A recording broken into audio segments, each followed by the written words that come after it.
gradient tool is seriously underrated because at first glance it seems like it's no big deal. You can't do that much and there's no sense in even paying attention to it. The truth is, it can do a lot.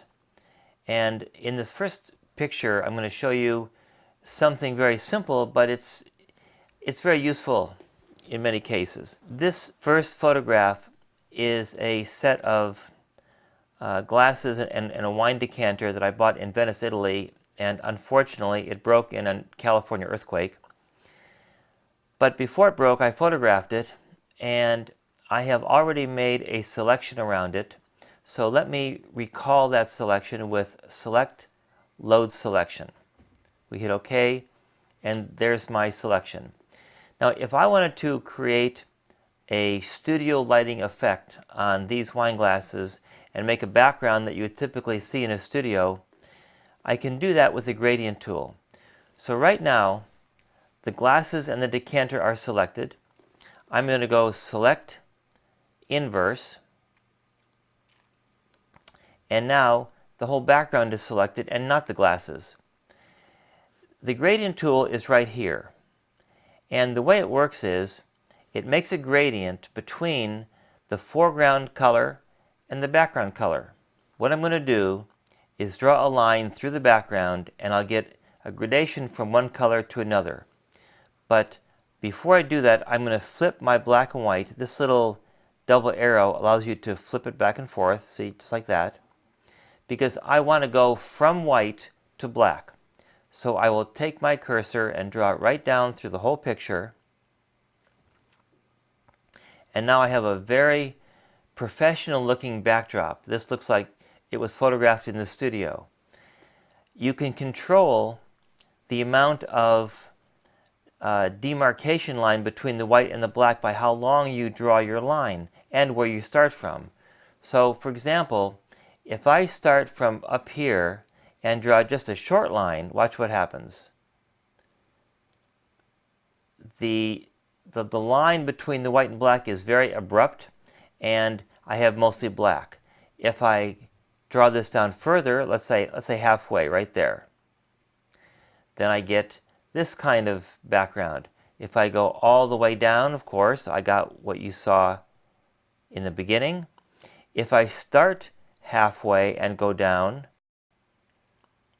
I get mostly white and just a little bit of black.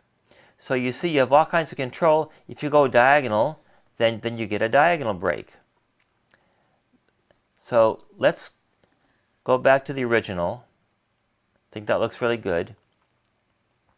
If we don't want to go from white to black, we want to go, let's say, from a gray to a black, we can click in the foreground box, and we can choose any color we want. We could choose, let's say, a middle gray there. So now when we draw our line from top to bottom, we go from middle gray to black. If we want to go to, let's say, a dark red, we can click in our color picker here. And now you see the foreground and background box is this dull red to a black. We have that kind of background. If we hide those marching ants with View Extras, looks just like a studio shot. So this is a very useful technique for making professional looking still lifes. Even if you want to sell items on eBay, this is a really nice way to show the things that you're selling. It's very clean and professional. There are many other things that you can do with the gradient tool as well. When the gradient tool is selected, if you look up here in the upper part of your toolbar, there are these icons right here. And these are different ways that you can make gradients. So for example, what we've been doing is we have been working with this far left icon right here. If we choose the next one, you can now make a circular gradient. So let's make our red a little brighter. And let's say we make a line right through the middle. Well, it looks like we have a spotlight here, doesn't it? Because we're going from a lighter red to the black. So it looks like we have a spotlight right behind the glassware. But our spotlight is off center. If we begin the line in the middle, we can move our spot. We can move the spot in any direction that we want. So let's put the spot down here. Maybe move it over a little bit. Maybe make it a little bigger.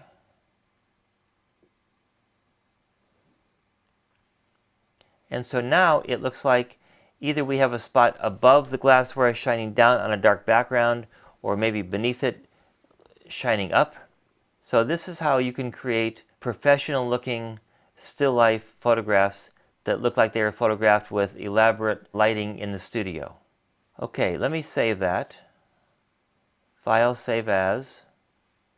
We'll give it a unique name, glassware. Save it to the desktop. I'm going to save my alpha channel because that is the selection of the glassware. And then of course the entire background is still selected, so if we wanted to change the color, we could go into Hue and Saturation, Image, Adjustments, Hue and Saturation, and using the hue we can change that background at will. Blue looks sort of nice.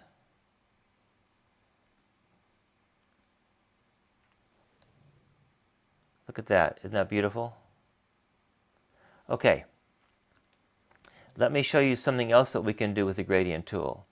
Let's close that and let me open up a picture that I took in the Grand Tetons at sunrise. This is Mount Moran. And the other picture is an aerial photograph I took at 35,000 feet out of a commercial airline. Every time I fly in an airplane, I'm always looking for beautiful cloud formations, and I thought this was really beautiful. What I've always wanted to get is a mountain peak sticking up out of the clouds from an airplane, but it's hard to get that because of timing, and you have to be at the right place at the right time. So I thought perhaps I could do it digitally. I'm going to copy this picture to the clipboard. So I'm going to select it, select all, Command or Control A is the shortcut, and then Edit Copy, Command or Control C. And if you do this quickly, it's Command A, Command C, or Control A, Control C if you're on a PC. So now the picture is in the clipboard. I hit the tab for the mountain picture, and now I'm going to paste the cloud picture right over here.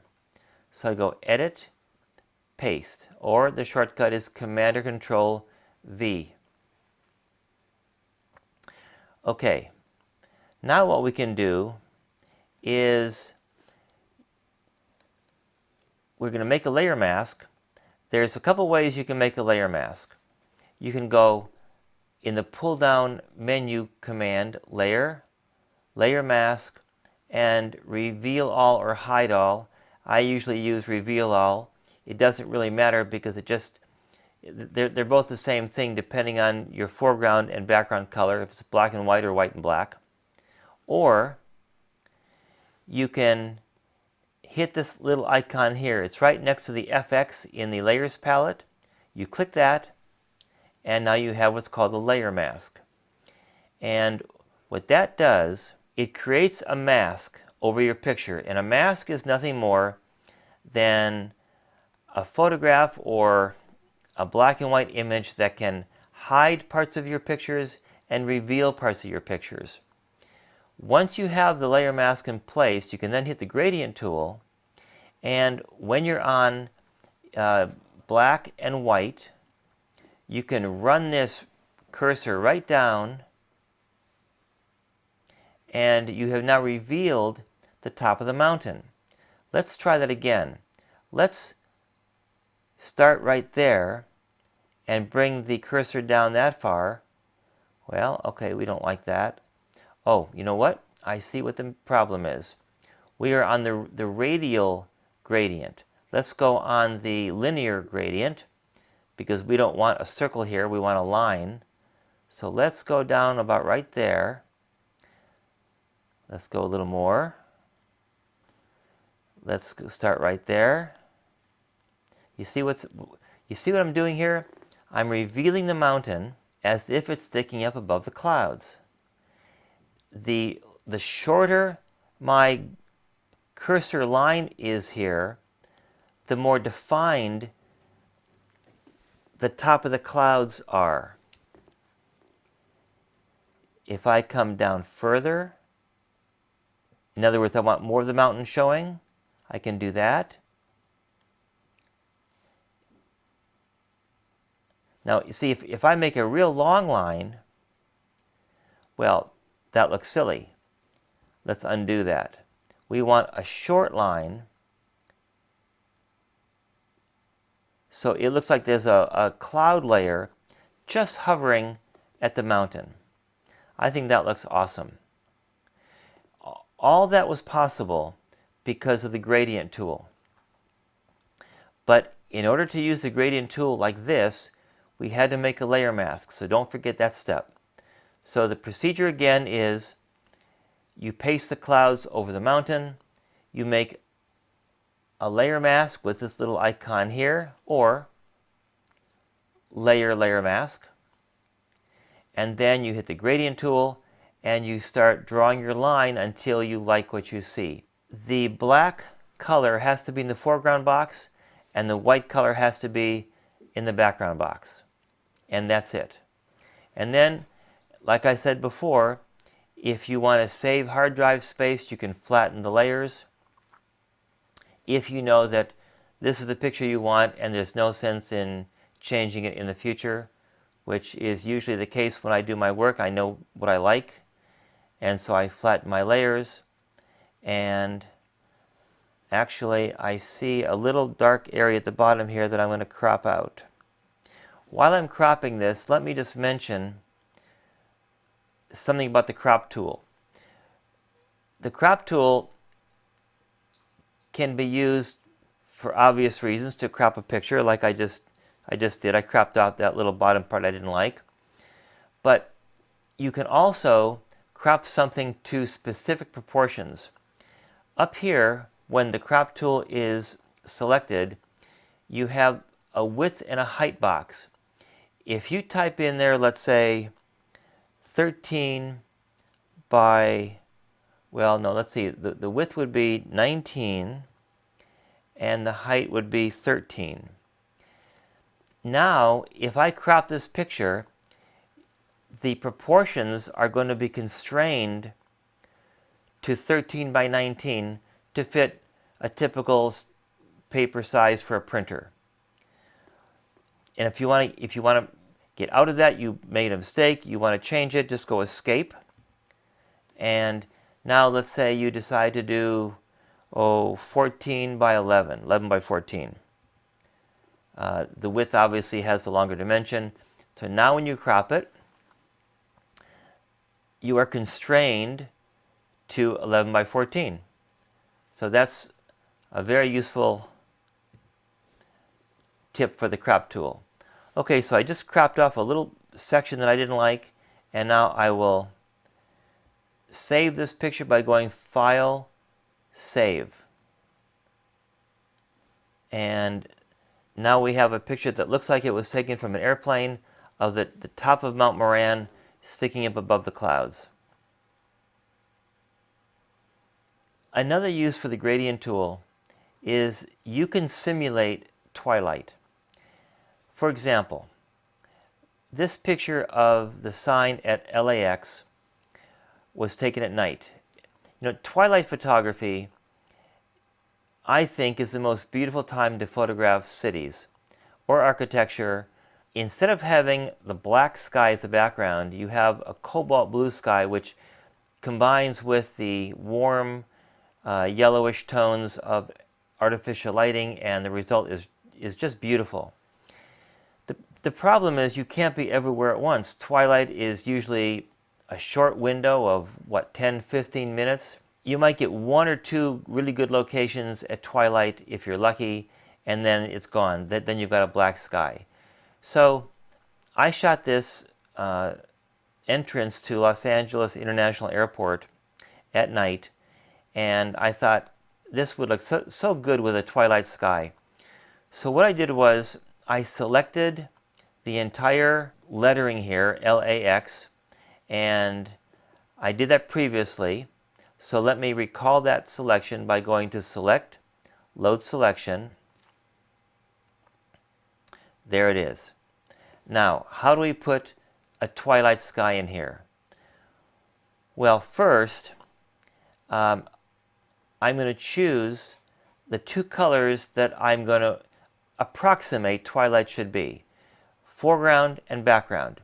I click in my foreground color box, and I'm going to pick the deepest blue right there, and then I'm going to choose a blue, somewhere around there. And you can see the preview of that color right here. I go OK, and now in my foreground color box, I've got that exact same color. The background color box, you click in that, and I'm going to go into my blue again, but this time I'm going to go into a really dark blue way down here. It's almost black, but not quite. So I go OK. Now, with my gradient tool, I'm going to draw a gradient. But this blue gradient is going to cover the whole sky, including this light right here. If I'm willing to sacrifice that light, then I'll just cover it. But if not, I'm going to do something that I think is really cool. So watch this. With the lasso tool, I'm going to, here, let me deselect the LAX sign, and let me select this light with all that flare. See, this is why I can't just paste that blue color in, because if you look at this closely here, there's all kinds of tonality in here, and you can't cut around that. The blending of color makes it impossible. But I'm going to copy this to the clipboard, edit copy, and we'll just keep it there. So I'll deselect, bring the image back down, and load my selection again. Select, load selection, OK. I've got my blue and my very, very dark blue here. So let me hit the gradient tool. Now what I want to do is I want to go from a darker blue actually to a lighter blue at the horizon, because when you look at twilight, the sun sets and there's a little bit of afterglow near the horizon. So the horizon is lighter than the upper part of the sky. So I'm going to reverse these two right here. Now I'll go from darker blue to a lighter blue. So here, before I do that, let me hide the edges because they're annoying. View extras. We're still selected, okay? So we draw the gradient all the way down to the bottom. Well, almost the bottom. Whoops. The reason why that happened is because I didn't go select inverse. Okay. Before I had the letters selected, now I have to have the background selected. Okay. Pull this all the way down.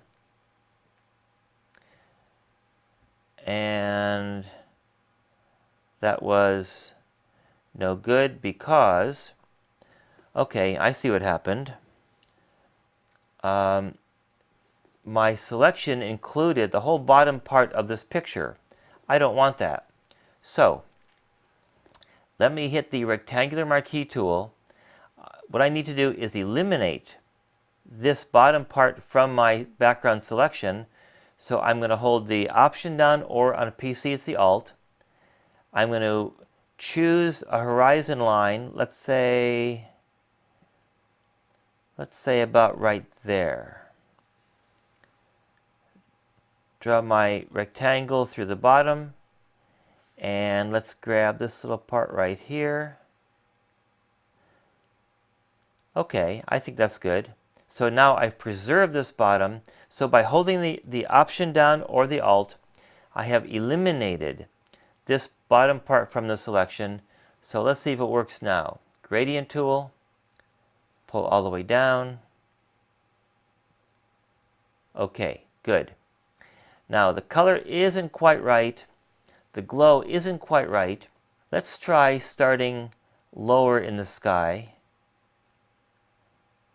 Let's try again. Okay. Now, what I did was I drew a shorter line, so there was a more of a demarcation between the glow and the dark. Let's try again. That's better. Here, let me hide the edges. Command or Control H is the shortcut for hide. So now we have a glow here. Now, is that perfect? Well, let's see. Let's try a little contrast. Image adjustments levels. We can adjust the contrast here, which will change our gradient a little bit. Let's darken the shadows, increase the highlights a little bit, change the midtones. Okay. There's like a twilight glow in the sky. Now, there's one thing missing. If we blow this up, look at this. We have, in a normal picture, digital noise, or if this were a film, it'd be grain. Even with 100 ISO, you're not going to have, obnoxious digital noise, but you'll have some. But in this twilight sky that we filled with a color, there's no noise there because that's not really a photographic capture. It's just a color that Photoshop put in there. So we have to add noise to this area to match the texture of what a real photograph would look like. And the way you do that is you go to Filter, Noise, Add Noise. If you have a real high number, you get a lot of serious noise here. This obviously is way too much. So you have a slider here, but it's really, you have more control if you can type that number in. So my experience is that 4 or 5 is usually good. So I just did 4, and actually that looks pretty good. You can also do a decimal. So if this is not quite enough, you could actually do, let's say, 4.3. That's just a little, actually that looks a little better.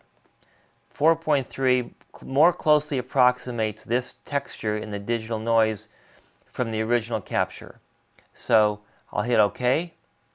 Double click the hand to see the whole image. And now I think it looks pretty good. Now remember, we have that street lamp in the clipboard. So let's see if we can paste that in and make it look good. I'm going to go Edit, Paste, and there it is. So we want to move it. We can click the Move tool, upper right corner of the Tools palette.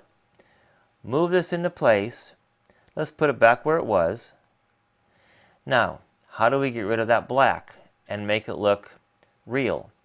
If you go in the Layers palette, now we have a floating layer here, okay? The lamp fixture is a layer floating above the background. And so we want to lighten the background to get rid of the black. So let's try in the blend modes here. These are the blend modes. So in the Layers palette, you have this little word Normal, and this gives you a sub-menu with all of these blend modes. And let's try Lighten. Whoa, isn't that unbelievable? What Photoshop did was lighten the black background around the street lamp, but it retained the glow from the light because that is light, and there's no dark there to lighten. So now, if we look really closely at the street lamp, we can see that there's a very subtle telltale edge here. So what we want to do is blend this with the background twilight sky. To do that, I'm going to use the healing brush. This is where the healing brush really comes into its own because it blends colors just beautifully. So I'm going to hold the Option key down on a Mac or the Alt on a PC, click right there, and then just go over this edge. Well, I can't do that until I flatten my layer. Flatten my layer. Okay. I have to reestablish my point. Go all along the edge here. And look at that. Look at, there's the before, there's the after. Let me blow that up so you can really see it. There's the edge before, and there it is after. It's completely, that defined edge, which is a telltale bit of evidence to suggest a cut and paste effort, but when it's blended away, you'd never know that that was manipulated.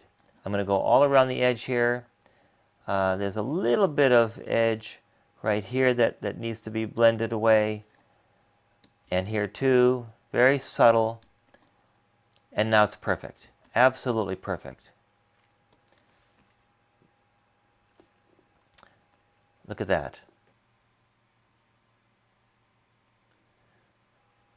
Another way to use the gradient tool is in conjunction with the layer mask, where we can darken the sky. Here's a shot I took in Kenya, in a Maasai village, and I like the picture very much, but I wish the sky would have been a little richer. This is why photographers use polarizing filters to darken a blue sky, but the problem with that is that you lose 2 stops of light, and I know that I can do the same exact thing in Photoshop after the fact, so this is what I want to show you now. The first thing that you do in this procedure is you make a layer copy, and the shortcut for that is Command or Control J. So I do that on the keyboard, and now right here we have layer 1 in the layers palette. The second thing that we do is we make a layer mask. Right next to the FX symbol, there's a little circle in a grayed out rectangle. We click that, and now we have a layer mask. You can see it right here. This blank white rectangle here represents your layer mask. This actually will fill in with black tones as I create my mask. The next thing we do is in the blend modes, we are going to go to multiply. Multiply is going to make the picture darker overall, like you see. Look at the sky. That's really nice. But the people also went too dark, as did the foreground. So on the gradient tool, we can make a gradient in terms of light and dark. So I'm going to start from the bottom of the frame and go up, and look how this got lighter. Now we're on black to white. So black actually takes away the mask. In the top of the picture, this layer mask is there. So let's continue further up. Notice how I'm going at an angle because the line of women are at an angle. Look how I'm lightening the whole bottom.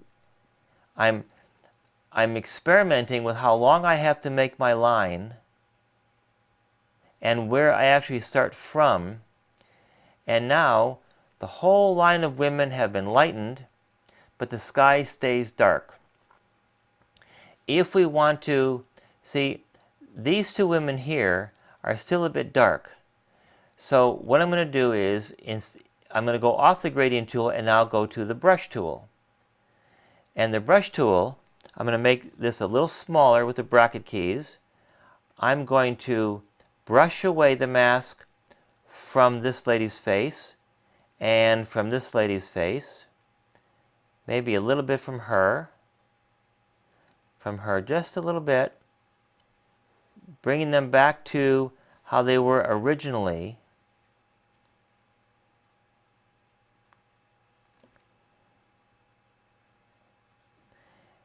And look how quickly That took what, 2 minutes? We now have a nice dark sky, and the women are bright.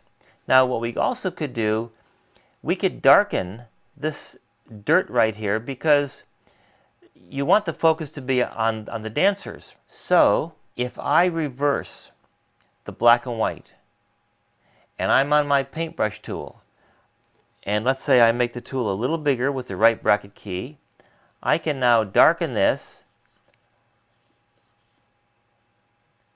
really dark, or let's undo that. I can lower the opacity to, well, let's say 57%. We can darken the dirt just a little bit. And now look how much attention goes on the subjects. We have this dirt darkened, the sky darkened. In fact, if we want to darken this area of the sky just a little bit, let's bring that down like that. There. Wow, that's perfect. We have exposure where we want it. We darken the sky, darken the foreground, and we did it actually in this case with two tools. We started with the gradient tool. We got that nice blend between the two exposures, and then with the brush tool we just specifically lightened the faces that we wanted. This is a really unique way of using the gradient tool that most people never even think about. So I'm going to save this picture, but before I do, I'm going to flatten my layers. Again, there's no need to keep it, but before I do that, let me show you with these little icon right here and right here, these two icons, you can turn off and on your picture. So we can turn off this layer and layer mask, and that's the original. You can go back and forth to see what you did. Isn't that a dramatic difference? This picture is good if you hadn't seen that one. That one's great. Okay, so we can flatten it and save it.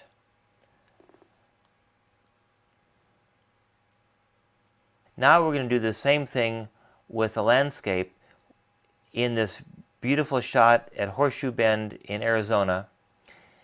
The sky was gray and moody, but I think we can make it a lot more dramatic. And we're going to do it with a layer mask and the gradient tool. So let's make our layer copy with Command or Control J, little shortcut. We will make a layer mask. There's our layer mask right there. And now we're going to go with the blend modes again with this little sub menu in the layers palette that begins with the word normal to multiply. Look what happened to the sky. It got dark and threatening and stormy, but of course the foreground is too dark. So let's hit the gradient tool, and we're going to go from black to white. The gradient tool will start at the bottom of the frame and go up to the horizon line. Okay, well, we still have to lighten this area, so instead of making a long line, let's make a shorter one. Let's make a shorter one still.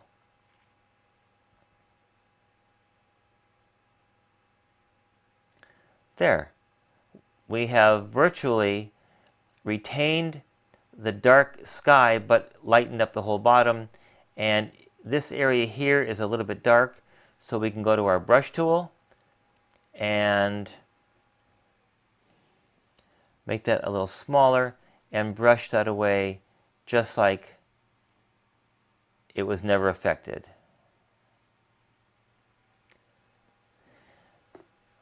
I think to make this picture have a little more impact, we could use some more saturation here. So let's click on the background layer, and we'll go into Image Adjustments, Hue and Saturation. Again, the shortcut Command or Control U. Let's increase the saturation just a little bit. And then I'm going to do one more thing.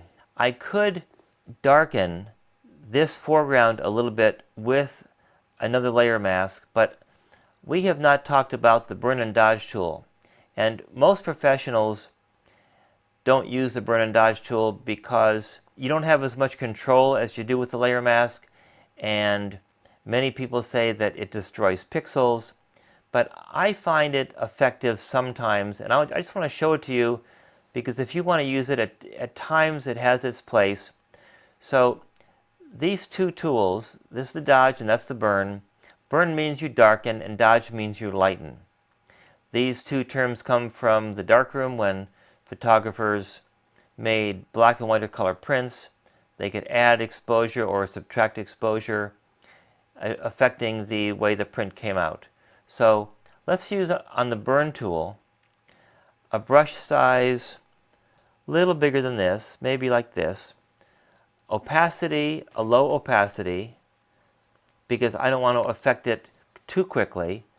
And so we'll just darken the foreground a little bit, maybe a little more exposure.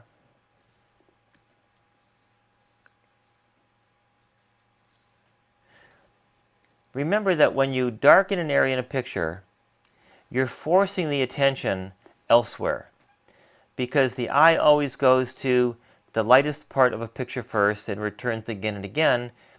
In this case, we have a light sky, but right now what I just did, I darkened this foreground, bringing the eye more to this section of the picture, and of course the river is a focal point, as are these really nice rock forms, and we have really nice edges here. So I just use the burn tool very lightly just to direct attention to the center of this picture, and I think that's quite powerful now. I think that's pretty dramatic.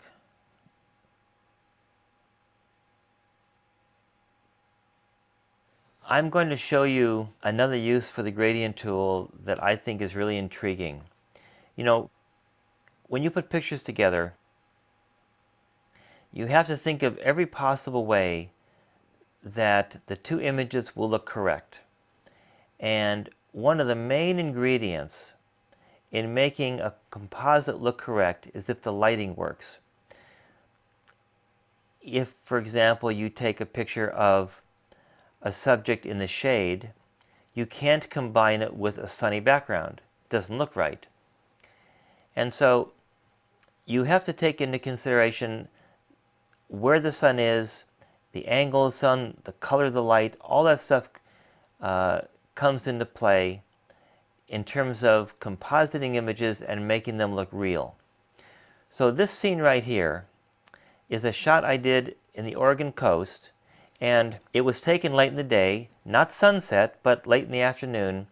And if you look at this, there's a lighting thing going on here where you have some glowing around the rocks, maybe some mist, the sunlight catching the mist. Up at the top here you have some darkness. And if you wanted to put a subject in among these rocks so it looks real, you'd have to make the subject have the same color and be lit from the same angle as these rocks. Well, since I'm in the dinosaurs, I thought I'd show you how I do that with a really cool looking dinosaur. Here is my model, and I already have a selection going on because I selected this very carefully. So what I'm going to do is copy this to the clipboard. Edit, copy, Command or Control C. Now it's in my clipboard. Okay, let's highlight the oceanscape and decide where we're going to put this. What I'd like to do, I'd like to put it behind this rock right here. So if it's behind this rock, it's got to be behind this rock too. And this addresses another issue that many students ask me. How do you make a subject look like it's behind something else in the frame? Well, here's how we're going to do it. We're going to do that with the lasso tool. So what I'm going to do, I'm going to enlarge this picture. Remember, I'm using the magnifier tool with the shortcut, the space bar and the Command or on a PC it'd be the spacebar and the control. So I push those two keys down, blow this up to, right now we're at 200%. Okay, I grab the lasso tool, and now I'm going to start. Well, let's make this 300%. I'm going to go around here,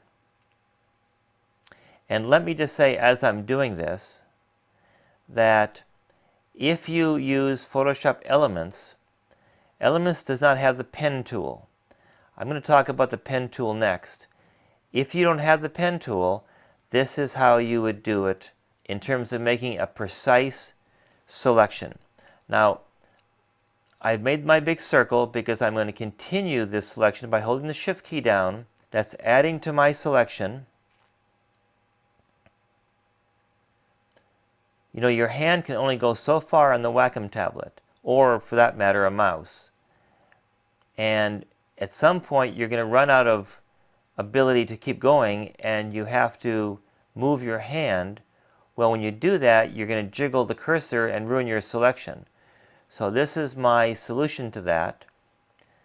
I can now relax my hand, move this along, and continue my selection. The reason I work at 300% is to get an absolute precise selection, because if you make a print, you don't want anybody looking at it and think, oh, I can see what you did. There's that little line there that shouldn't be there, or it's not quite perfect. There's no point in doing this if it's not perfect.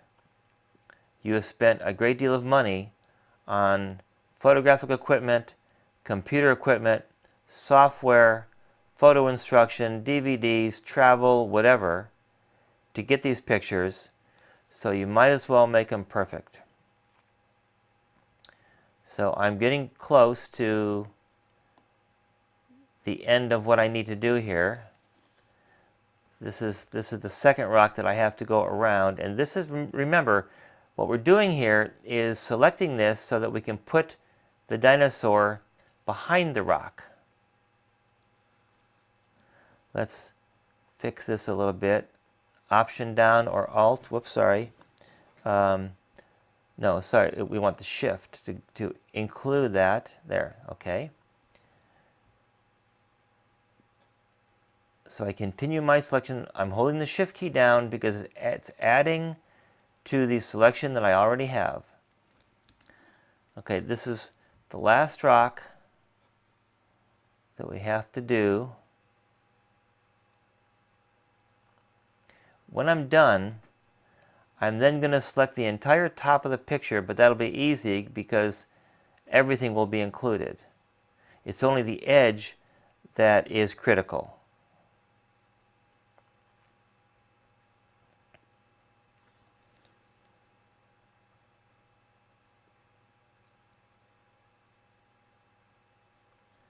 Okay, let's just make that little thing perfect there. Okay, double click the hand. So now I have defined the edge. I need to now select the entire top of the picture, lasso tool, hold the Shift key down.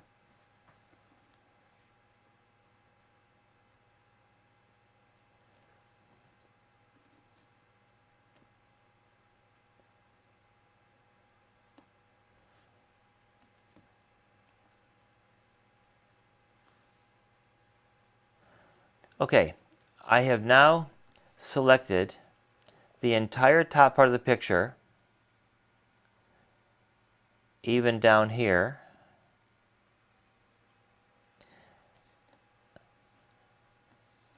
I'm right now using the rectangular marquee tool, the lasso tool, whatever, it doesn't matter. I'm holding the Shift key down. So the entire top part of the picture is selected. The critical part was along these two rocks. There's my dinosaur. Remember, that's in the clipboard. So now I'm going to go paste into, edit, paste into. Okay. If I hit the Move tool now, watch. You see, it goes behind the rocks here. That's because I selected the entire background except these rocks. So when I move the dinosaur down at the bottom part here, it doesn't go in front of those rocks because they're not selected. It's staying within the bounds of the selection. Obviously, this is much too big. So the way we shrink this is we go Edit, Transform, Scale. It puts a box around the dinosaur. If I hold the Shift key down on either a Mac or a PC, and I bring these boxes in either corner, doesn't matter, it makes the dinosaur smaller. Okay, we're not sure that's the right size yet, but we'll see. We hit Return or Enter. Now we can, being on the Move tool, we can move it again. Put it right behind there. There, that's not too bad. Now what we could do is rotate it if we wanted the angle to be different. So for example, we could go to Edit, Transform, Rotate. Now remember, all of these commands allow you to manipulate your layers. Scale was for size, rotate is obviously for rotate. The cursor outside here, you see, we can rotate this. So there, his head is up a little bit more, tail is down a little bit more. Fine, hit Enter or Return. The question now is, how do we blend the dinosaur with the background? Remember what I said about the lighting. It has to work. Right now it doesn't. You wouldn't want a silhouette here, at least how we normally think of a silhouette. We wouldn't want it to be black. That wouldn't look correct. If this were a sunset and there was maybe a twilight glow in the sky, then okay, a black silhouette makes sense, but not in this kind of lighting. So here's what you have to do. First, let me show you the selection. What I did here, I held down the command, or on a PC it'd be the control, and I clicked on my layer, the dinosaur. So now we have a selection. I'm going to hide that with View Extras, or the shortcut again is Command and Control H. So we have a selection. I'm going to take a tool that I've not shown you yet, and that is the eyedropper tool. It's right here. I'm going to click on that, and what the eyedropper tool does, it takes a sampling of color in your picture. What I want to do is I want to blend the dinosaur just like the environmental rocks, the same tone as they are. Well, if you look at the head, well, actually let's start with the spines of the dinosaur. These spines are approximately this level right here. So let's take a color sample right there. I click it, and now that sample is right here in my foreground box. If I wanted to use the eyedropper tool again but put a sample in the background color box, I can do the exact same thing, but I have to hold down the Option or the Alt. The Alt key or the Option key. Now let's take a sample down here around the legs. Down around about here. This is the top part, that's the bottom part. Now, on the gradient tool, this is all about the gradient tool, remember.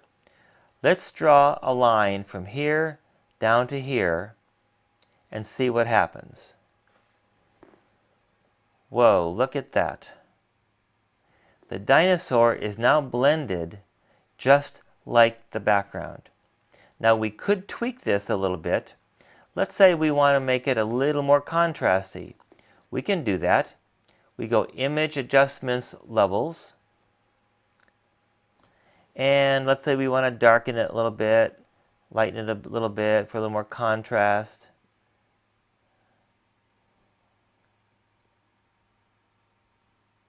Just a little bit more. Let's go OK. Let's go before and after. We'll go Command or Control Z to toggle back and forth. Let's see, which one looks better?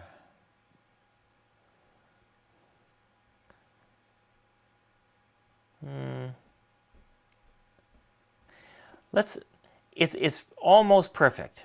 Let's try another combination of the gradient tool. Let's go, instead of a full length gradient, let's go a partial. No, that's not right. A little more.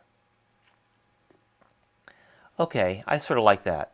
Now the bottom part is a little bit lighter and there's more of a demarcation line here. It's very subtle, but it looks like light is being bounced up by the mist and the spray. Now we're still on a layer, so we could move this, but here, let's hit the move tool. Let's move it up a little bit. Well, okay. I just want to get a separation between the mouth and this rock formation here, but I think that's looking pretty good.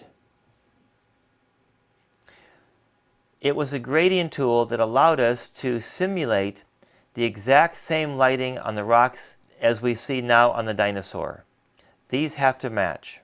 So let's flatten our layers. Many photographers think I'm crazy for flattening my layers because I can't go back and make changes, but if you make it perfect the first time, you don't need to go back and make any changes. That's my feeling, and I'd rather save a 42 meg file than a file that's much bigger than that because, as I mentioned before, it saves so much hard drive space. So we will save this, save as, we'll give it a unique name, and I save my pictures as Photoshop files rather than TIFF files because they take up less space on the hard drive.